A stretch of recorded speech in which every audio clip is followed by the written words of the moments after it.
You ask Tiger to solve. This deals with linear equations with one unknown.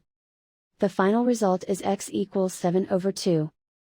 Let's solve it step by step. Simplify the expression. Expand the parentheses. Group like terms. Simplify the arithmetic. Group all constants on the right side of the equation. Add 10 to both sides. Simplify the arithmetic. Convert the integer into a fraction. Combine the fractions. Combine the numerators.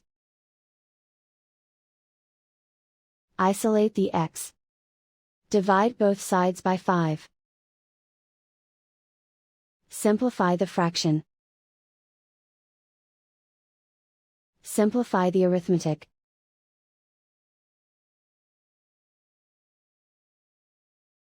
And so the final result is x equals 7/2.